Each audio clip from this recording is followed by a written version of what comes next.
ओम शांति। 8 अप्रैल 2024 के ईश्वरीय महावाक्य। पहले एक नज़र मुरली के मुख्य पॉइंट पर। बाबा ने कहा, पिता दो होते हैं, लौकिक और पारलौकिक। पारलौकिक को परमपिता कहा जाता है, लौकिक को परमपिता कह नहीं सकते। जीते जी मरने को साइलेंस कहा जाता है। तुम जानते हो हमको अब शांति धाम घर में जाना है। कोई भी समय शरीर छूट जाए, इसलिए अब बाप जो पढ़ाते हैं वह अच्छी रीति पढ़ना है। वह सुप्रीम टीचर भी है, सद्गति दाता गुरु भी है, उनसे योग लगाना है। यह एक ही तीनों सर्विस करते हैं। बाप आकर भटकने से छुड़ा देते हैं। समझाया जाता है, ज्ञान है दिन, भक्ति है रात। रात को ही धक्का खाया जाता है। ज्ञान से दिन अर्थात सतयुग त्रेता, भक्ति माना रात द्वापर कलयुग। शिव बाबा कहते हैं, मुझे याद करो तो पाप विनाश होंगे। इसको योग अग्नि कहा जाता है। और फिर बाबा ने कहा, गुरु लोग किसको भी पावन कर न सके। पतित पावन नाम शिव बाबा का है, वह आते भी यहाँ है। जब सभी पूरे पतित बन जाते हैं ड्रामा प्लान अनुसार, तब बाप आते हैं। कितना बेहद का वर्षा है पवित्रता सुख शांति का। सतयुग को पूरा सुख धाम कहा जाता है। त्रेता है सेमी, क्योंकि दो कला कम हो जाती है। कला कम होने से रोशनी कम हो जाती है। चंद्रमा की भी कला कम होने से रोशनी कम हो जाती है। आखिरीन बाकी लकीर जाकर बचती है। इस समय तुम बागवान द्वारा कांटे से फूल बन रहे हो। कैसे बनते हो? याद के बल से। बाप को कहा जाता है सर्वशक्तिवान। और फिर लास्ट में बाबा ने कहा, माया याद में विघ्न डालती है, पढ़ाई में विघ्न नहीं डालनी। याद में ही विघ्न पड़ते हैं, घड़ी घड़ी माया भुला देती है। श्री कृष्ण को भी श्याम सुंदर कहते हैं। बाप उनके ही नाम का अर्थ समझाते हैं। स्वर्ग का फर्स्ट नंबर प्रिंस था। सुंदरता में नंबर 1 यह पास होता है। फिर पुनर्जन्म लेते लेते नीचे उतरते उतरते काले बन जाते हैं, तो नाम रखा है श्याम सुंदर। रचयिता और रचना के राज्य को जानना, जिनके लिए ऋषि मुनि भी नेति नेति करते गए हैं। अभी तुम बाप द्वारा सब कुछ जानते हो, अर्थात आस्तिक बनते हो। गायन भी है, पत्थर बुद्धि और पारस बुद्धि। पारस बुद्धि माना पारसनाथ। नेपाल में कहते हैं पारसनाथ का चित्र है। पारसपुरी का नाथ यह लक्ष्मी नारायण है। ऊंचे ते ऊंच है शिव बाबा। पूजा भी करनी चाहिए एक शिव बाबा की, और देवताओं की ब्राह्मणों की पूजा हो नहीं सकती। बाप कहते हैं, इन आँखों से तुम जो कुछ भी देखते हो उससे वैराग। यह तो सब खत्म हो जाना है। नया मकान बनाते हैं तो फिर पुराने में वैराग्य हो जाता है। हर एक आत्मा जैसे जैसे कर्म करती है ऐसे ऐसे जन्म लेती है। साहूकार गरीब बनते हैं, कर्म है ना। और अब सुनते हैं महावाक्यों को विस्तार से। मुरली का सार है, मीठे बच्चे, इन आँखों से जो कुछ देखते हो यह सब खत्म हो जाना है। इसलिए इससे बेहद का वैराग बाप तुम्हारे लिए नई दुनिया बना रहे हैं। प्रश्न है, तुम बच्चों की साइलेंस में कौन सा रहस्य समाया हुआ है? उत्तर है, जब तुम साइलेंस में बैठते हो तो शांति धाम को याद करते हो। तुम जानते हो साइलेंस माना जीते जी मरना। यहाँ बाप तुम्हें सद्गुरु के रूप में साइलेंस रहना सिखाते हैं। तुम साइलेंस में रह अपने विकर्मों को दग्ध करते हो। तुम्हें ज्ञान है कि अब घर जाना है। दूसरे सत्संगों में शांति में बैठते हैं, लेकिन उन्हें शांति धाम का ज्ञान नहीं है। ओम शांति। मीठे मीठे सिकी लधे रूहानी बच्चों प्रति शिव बाबा बोल रहे हैं। गीता में है श्री कृष्ण बोले, लेकिन है शिव बाबा बोले। श्री कृष्ण को बाबा नहीं कह सकते। भारतवासियों को मालूम है कि पिता दो होते हैं, लौकिक और पारलौकिक। पारलौकिक को परमपिता कहा जाता है, लौकिक को परमपिता कह नहीं सकते। तुमको कोई लौकिक पिता नहीं समझाते हैं, पारलौकिक बाप पारलौकिक बच्चों को समझाते हैं। पहले पहले तुम जानते हो शांति धाम, जिसको तुम मुक्ति धाम, निर्वाण धाम व वानप्रस्थ भी कहते हो। अब बाप कहते हैं, बच्चे अब जाना है शांति धाम। सिर्फ उनको ही कहा जाता है टावर ऑफ साइलेंस। यहाँ बैठे हुए पहले पहले शांति में बैठना है। कोई सत्संग में पहले पहले शांति में बैठते हैं, परंतु उन्हों को शांति धाम का ज्ञान नहीं है। बच्चे जानते हैं हम आत्माओं को इस पुराने शरीर को छोड़ घर जाना है। कोई भी समय शरीर छूट जाए, इसलिए अब बाप जो पढ़ाते हैं वह अच्छी रीति पढ़ना है। वह सुप्रीम टीचर भी है, सतगुरु दाता गुरु भी है, उनसे योग लगाना है। यह एक ही तीनों सर्विस करते हैं, ऐसे और कोई एक तीनों ही सर्विस नहीं कर सकते। यह एक बाप साइलेंस भी सिखाते हैं। जीते जी मरने को साइलेंस कहा जाता है। तुम जानते हो हमको अब शांति धाम घर में जाना है। जब तक पवित्र आत्माएं नहीं बनी है तब तक वापस घर कोई जा न सके। जाना तो सबको है, इसलिए पाप कर्मों की पिछाड़ी में सजाएं मिलती है, फिर भी पद भी भ्रष्ट हो जाता है। मानी और मोचरा भी खाना पड़ता है, क्योंकि माया से हारते हैं। पाप आते ही है माया पर जीत पहनाने, परंतु गफलत से बाप को याद नहीं करते। यहाँ तो एक बाप को ही याद करना है। भक्ति मार्ग में भी बहुत भटकते हैं, जिसको माथा टेकते उनको जानते नहीं। बाप आकर भटकने से छुड़ा देते हैं। समझाया जाता है ज्ञान है दिन, भक्ति है रात। रात को ही धक्का खाया जाता है। ज्ञान से दिन अर्थात सतयुग त्रेता, भक्ति माना रात द्वापर कलयुग। यह है सारी ड्रामा की ड्यूरेशन। आधा समय दिन, आधा समय रात। प्रजापिता ब्रह्मा कुमार कुमारियों का दिन और रात, यह बेहद की बात है। बेहद का बाप बेहद के संगम पर आते हैं, इसलिए कहा जाता है शिवरात्रि। मनुष्य यह नहीं समझते कि शिवरात्रि किसको कहा जाता है। तुम्हारे सिवाय एक भी शिवरात्रि के महत्व को नहीं जानता, क्योंकि यह है बीच, जब रात पूरी हो दिन शुरू होता है। इसको कहा जाता है पुरुषोत्तम संगम युग, पुरानी दुनिया और नई दुनिया का बीच। बाप आते ही है पुरुषोत्तम संगम युगे युगे। ऐसे नहीं युगे युगे सतयुग, त्रेता का संगम उसे भी संगम युग कह देते हैं। बाप कहते हैं यह भूल है। शिव बाबा कहते हैं मुझे याद करो तो पाप विनाश होंगे। इसको योग अग्नि कहा जाता है। तुम सब ब्राह्मण हो, योग सिखाते हो पवित्र होने के लिए। वे ब्राह्मण लोग काम चिता पर चढ़ाते हैं। उन ब्राह्मणों और तुम ब्राह्मणों में रात दिन का फर्क है। वह है कुख वंशावली, तुम हो मुख वंशावली। हर एक बात अच्छी रीति समझाने की है।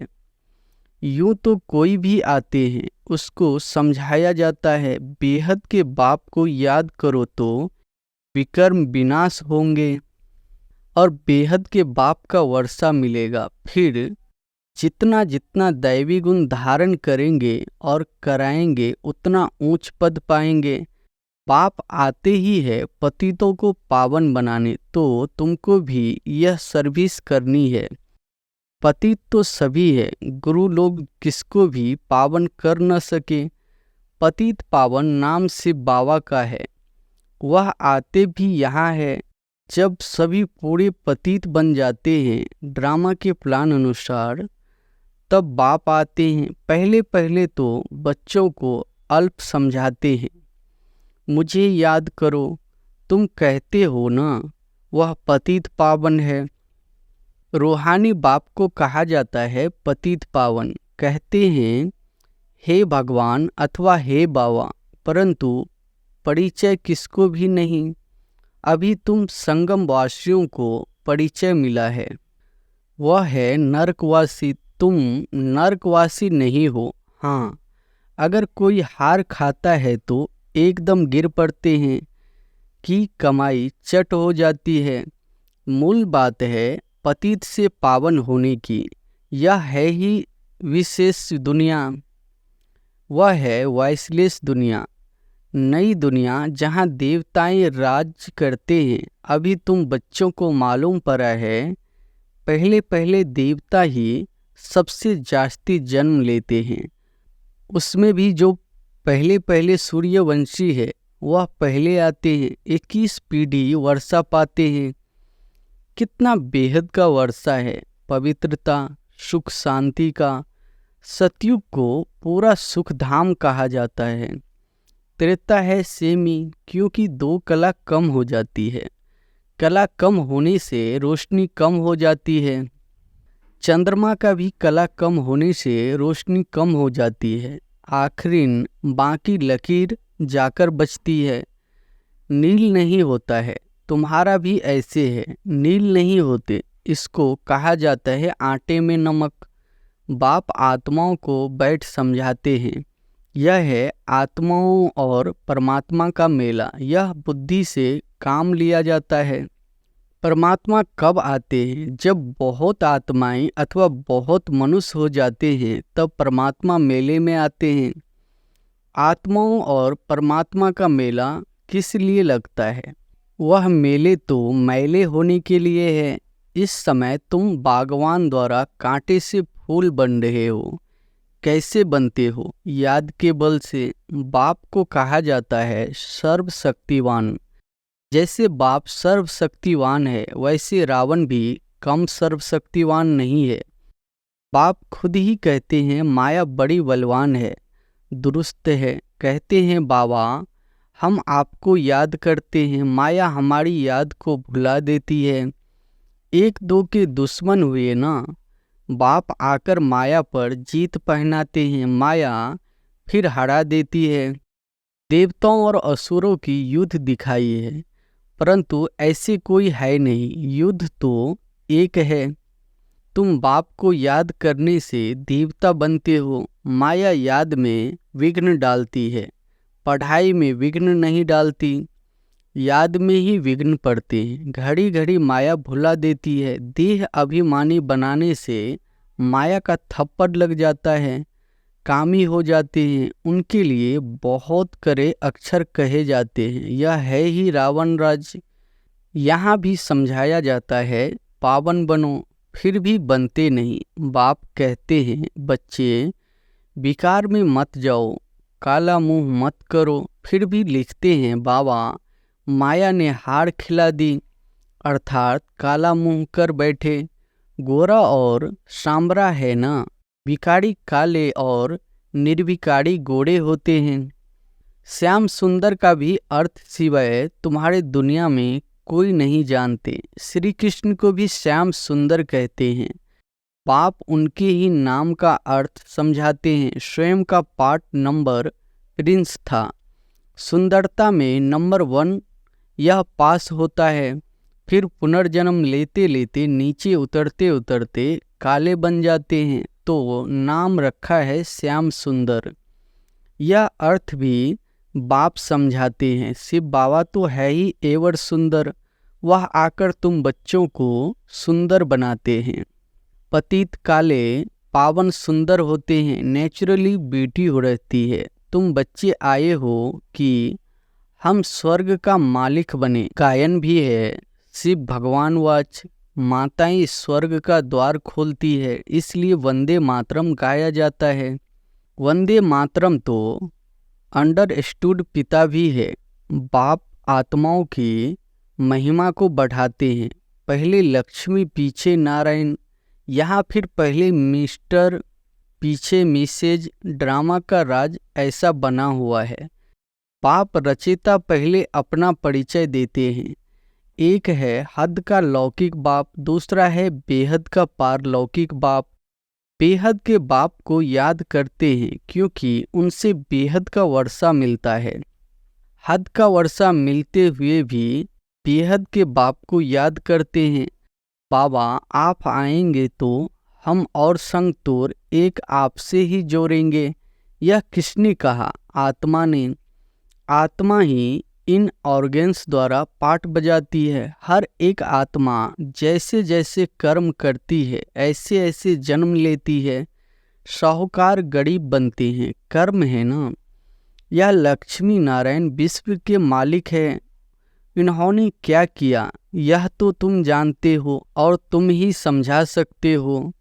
बाप कहते हैं इन आँखों से तुम जो कुछ भी देखते हो उससे वैराग्य, यह तो सब खत्म हो जाना है। नया मकान बनते हैं तो फिर पुराने से वैराग्य हो जाता है। बच्चे कहेंगे बाबा ने नया मकान बनाया है, हम उसमें जाएंगे। यह पुराना मकान तो टूट फूट जाएगा। यह है बेहद की बात। बच्चे जानते हैं बाप आया हुआ है स्वर्ग की स्थापना करने। यह पुरानी छीछी दुनिया है। तुम बच्चे अभी त्रिमूर्ति शिव के आगे बैठे हो, तुम विजय पहनते हो। वास्तव में तुम्हारा यह त्रिमूर्ति कोट ऑफ आर्म्स है। तुम ब्राह्मणों का यह कुल सबसे ऊंचा है, चोटी है। यह राजाई स्थापन हो रही है। इस कोट ऑफ आर्म्स को तुम ब्राह्मण ही जानते हो। शिव बाबा हमको ब्रह्मा द्वारा पढ़ाते हैं देवी देवता बनाने के लिए। विनाश तो होना ही है। दुनिया तमो प्रधान बनती है तो नेचुरली कैलेमिटीज भी मदद करती है। बुद्धि से कितनी साइंस निकालते रहते हैं, पेट से कोई मुसल नहीं निकलते हैं। यह साइंस निकली है जिससे सारे कुल को खत्म कर देते हैं। बच्चों को समझाया है ऊंचते ऊंच है शिव बाबा, पूजा भी करनी चाहिए एक शिव बाबा की और देवताओं की। ब्राह्मणों की पूजा हो नहीं सकती क्योंकि तुम्हारी आत्मा भल पवित्र है लेकिन शरीर तो पवित्र नहीं है, इसलिए पूजन लायक नहीं हो सकते। महिमा लायक हो। जब फिर तुम देवता बनते हो तो आत्मा भी पवित्र, शरीर भी नया पवित्र मिलता है। इस समय तुम महिमा लायक हो। वंदे मातरम गाया जाता है। माताओं की सेना ने क्या किया? माताओं ने ही श्रीमत पर ज्ञान दिया है। माताएं सबको श्रीमत पर ज्ञान देती है। माताएं सबको ज्ञान अमृत पिलाती है। यथार्थ रीति तुम ही समझते हो। शास्त्रों में तो बहुत कहानियाँ लिखी हुई है, वह बैठकर सुनाते हैं। तुम सत सत करते रहते हो। तुम यह बैठकर सुनाओ तो सत सत कहेंगे। अभी तो तुम सत सत नहीं कहेंगे। मनुष्य तो ऐसे पत्थर बुद्धि है जो सत सत कहते रहते हैं। गायन भी है पत्थर बुद्धि और पारस बुद्धि। पारस बुद्धि माना पारसनाथ। नेपाल में कहते हैं पारसनाथ का चित्र है। पारसपुरी का नाथ यह लक्ष्मी नारायण है, उन्हों की डिनेस्टी है। अब मूल बात है रचयिता और रचना के राज्य को जानना, जिनके लिए ऋषि मुनि भी नीति नीति करते गए। अभी तुम बाप द्वारा सब कुछ जानते हो अर्थात आस्तिक बनते हो। माया रावण नास्तिक बनाती है। अच्छा, मीठे मीठे सिकी लदे बच्चों प्रति माता पिता बाप दादा का याद प्यार और गुड मॉर्निंग। रूहानी बाप की रूहानी बच्चों को नमस्ते। धारणा के लिए मुख्य सार पहली पॉइंट है, सदा स्मृति रहे कि हम ब्राह्मण मुख वंशावली ब्राह्मण है। हमारा सबसे ऊंच कुल है। हमें पवित्र बनना और बनाना है। पवित्र पावन बाप का मददगार बनना है। दूसरी पॉइंट है, याद में कभी गफलत नहीं करना है। देह अभिमान के कारण ही माया याद में विघ्न डालती है, इसलिए पहले देह अभिमान को छोड़ना है। योग अग्नि द्वारा पाप नाश करना है। वरदान है, साधनों की प्रवृत्ति में रहते कमल फूल समान न्यारे और प्यारे रहने वाले बेहद के वैरागी भव। साधनों की वृत्ति में रहते कमल फूल समान न्यारे और प्यारे रहने वाले बेहद के वैरागी भव। साधन मिले हैं तो उन्हें बड़े दिल से यूज करो। यह साधन है ही आपके लिए, लेकिन साधना को मर्ज नहीं करो, पूरा बैलेंस हो। साधन बुरे नहीं है, साधन तो आपके कर्म का योग का फल है, लेकिन साधन की प्रवृत्ति में रहते कमल पुष्प समान न्यारे और बाप के प्यारे बनो। यूज करते हुए उन्हों के प्रभाव में नहीं आओ। साधनों में बेहद की वैराग वृत्ति मर्ज न हो। पहले स्वयं में इसे इमर्ज करो, फिर विश्व में वायुमंडल फैलाओ। स्लोगन है, परेशान को अपनी शान में स्थित कर देना ही सबसे अच्छी सेवा है। अच्छा, ओम शांति।